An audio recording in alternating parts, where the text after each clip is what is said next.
अपने आत्माओं थोड़ी सी कलाबाजी इसकी ओर दिखाते हैं। ये जो पारखी संत हैं, ये परमात्मा की उस वाणी को, बीजक को सत्य मानते हैं, ओनली बीजक को।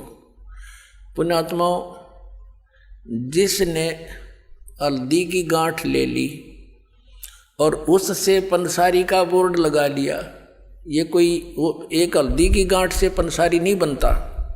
कबीर परमेश्वर की सर्ववाणी ही मान्य है।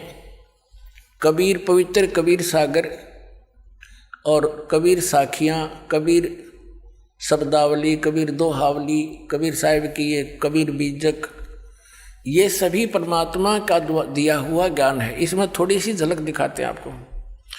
इस कबीर साहिब के बीजक ग्रंथ में सबसे पहली वाणी है, ये देखिएगा, ये है सतगुरु वे नमः, और सतगुरु कबीर विरचित। कबीर बीजक तो कबीर साहब द्वारा रचित है, अनुवाद करता गलत है। ये पारक सिद्धांत इनका, ये पारक सत्यमेव जयते यहाँ लिखना था झूठमेव जयते। हाँ, सत्यमेव जय, सत्यम तो ही जीतेगी। देखिए, ये व्याख्याकार है अभिलाष दास, ये प्रथम भाग है। ये कहाँ से छपा है? वही प्रकाशक है, कबीर पारक संस्थान, संत कबीर मार्ग, प्रीतम नगर, इलाहाबाद। ये मुद्रक है वही, Indian press private limited, Panna Lal road, Allahabad. ये देखिएगा, इसमें क्या लिखा है? बीजक प्रथम रमैणी है बीजक की, ये प्रथम रमैणी है। ये देख, इसमें क्या लिखा है परमात्मा ने कि अंतर ज्योत शब्द एक नारी, हरि ब्रह्मा ताके त्रिपुरारी, ते तिरिये भगलिंग अनंता, तेऊ न जाने आदि और अंता, बाखिर एक विधाता की ना, और 14 ठाहर पाठ सोलीना। अब इसने के अर्थ किया है इसका, इस रमैणी का। यहाँ तो इसने तो को 10-10 प्रश्न बरस दिया अपने ज्ञान को ढकने के लिए। ये क्या कहता है? सभी देवधारियों के भीतर एक ज्ञान ज्योति है जिसे जीव चेतन या आत्मा कहते हैं। इसने तो जीव को परमात्मा सिद्ध करने की कुचेष्टा की है। मानव की कल्पना और शब्द योजना रूपी नारी या माया से ब्रह्मा, विष्णु तथा महादेव की उत्पत्ति स्थापना हुई। सृष्टि को समझने के लिए ब्रह्मा, विष्णु तथा महादेव की कल्पना की गई। इन तीनों के बहुत से पुत्री और पुत्र किए। बता, यो ड्यों है कि सृष्टि को समझने के लिए ब्रह्मा, विष्णु, महेश ये काल्पनिक नाम है। अपने आत्माओं, इसमें क्या बता है? इसके साथ साथ आपको दिखाते हैं दूसरे कबीर पंथी। यो भी कबीर पंथी को आता है, एक और कबीर पंथी एक बहन ने अनुवाद किया है, उसमें कितना अंतर है। ये है विवेक प्रकाशिनी सतगुरु कबीर साहिब कृत बीजक। बीजक इसका टीका किया है टीकाकार साध्वी ज्ञानानंद जी। ये कोई ज्ञान कौर होगी, ज्ञानानंद जी नाम है इसका। और ये कहाँ से छपा है ये देखिएगा, सतगुरु कबीर साहिब कृत बीजक। बीजक टीकाकार ये वही प्रकाशक हैं श्री कबीर ज्ञान प्रकाशन केंद्र, संत कबीर ज्ञान मार्ग, सिहोडी है सिरसिया, गिरिडीह है झारखंड से, तृतीय संस्करण। और ये यहाँ से छपी है। अब इसमें क्या किया है इसने, इस बहन ने इस टीका को बहुत अच्छी तरह किया है। देखिए, ये बीजक टीका, ये प्रथम रमैणी। इसमें क्या है, अंतर ज्योत शब्द एक नारी, हरि ब्रह्मा ताके त्रिपुरारी, ते तिरिये बगलिंग अनंता, तेऊ न जाने आदोरंता। अंतर ज्योति सबके भीतर बसने वाली आत्म ज्योति निअक्षर ब्रह्म, पर यदि यहाँ इन्होंने अनुवाद करे हैं शब्द अर्थ, सबके भीतर आत्म ज्योति के रूप में बसने वाले पार ब्रह्म परमेश्वर से आदि नाद और एक प्रकृति प्रकट हुई।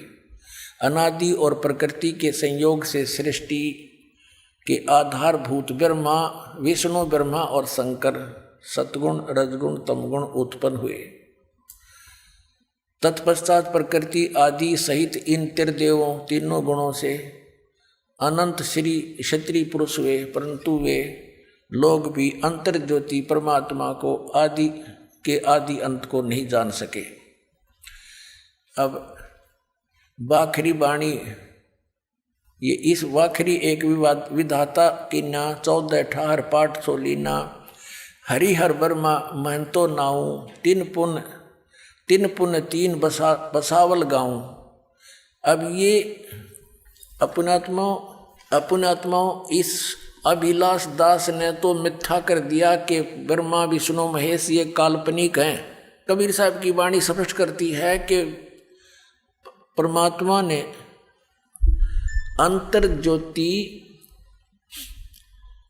यानी ये प्रकृति जो है नारी, परमात्मा इस ज्योत स्वरूपी काल के शरीर में प्रवेश कर गई थी। वो परमात्मा ने इसको बाहर निकाला।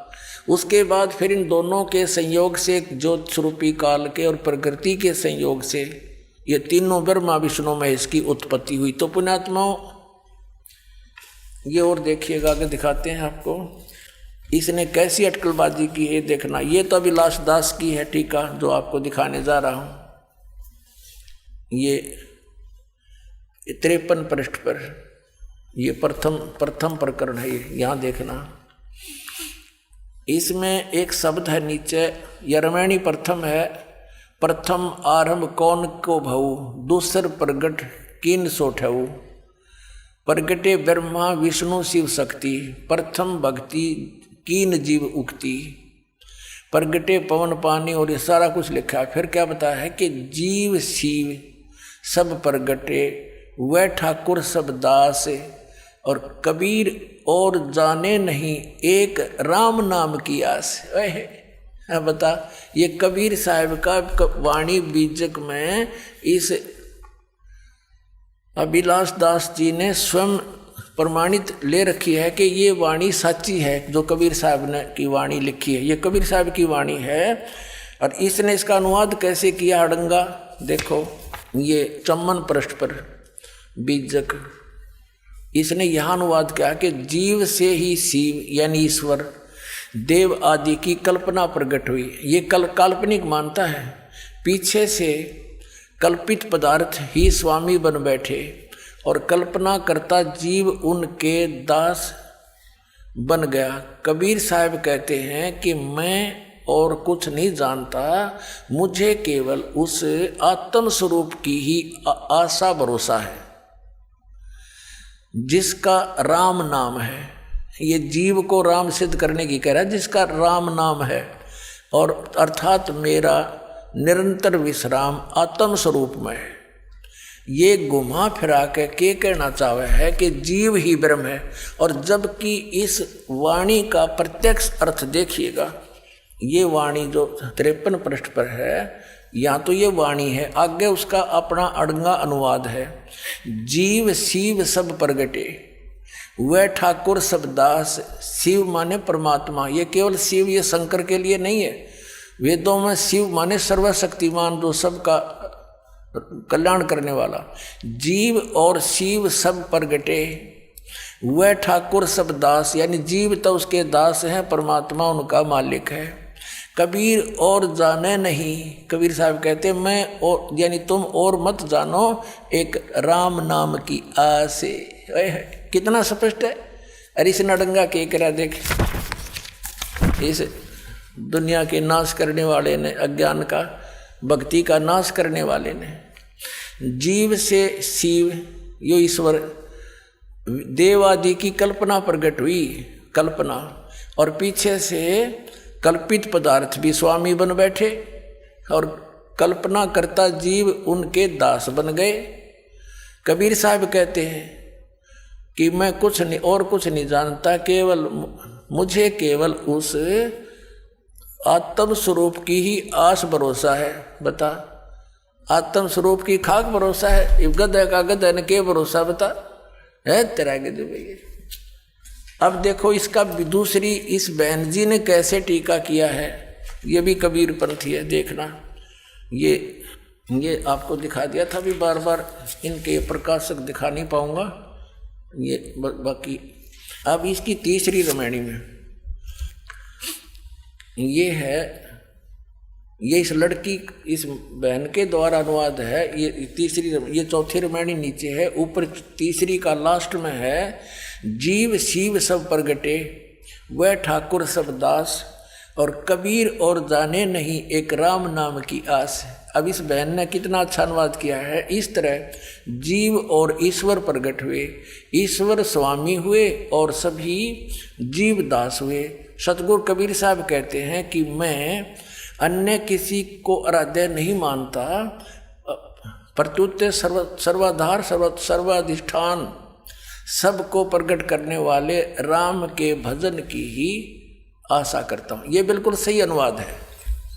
अरिश नास्तिक ने, इस भक्ति नाशक ने, इसने इसका के अनुवाद कर रखा है कि भाई फिर पढ़ो, या अंग्रेजी जल्दी सी समझ में ना आओ आपका। अब ये फिर अभिलाष दास वाली पढ़ो आप।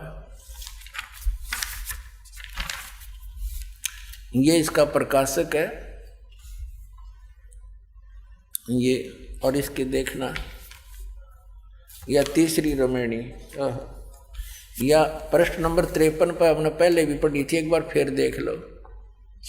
या तीसरी रामायणी के लास्ट में है, जीव शिव सब प्रगटे वह ठाकुर सब दास। इसमें बिल्कुल साफ है, बिल्कुल स्पष्ट है कि जीव यानी परमात्मा ना, जीव तो जीव और शिव परमात्मा, जीव शिव सब प्रगटे वह ठाकुर सब दास।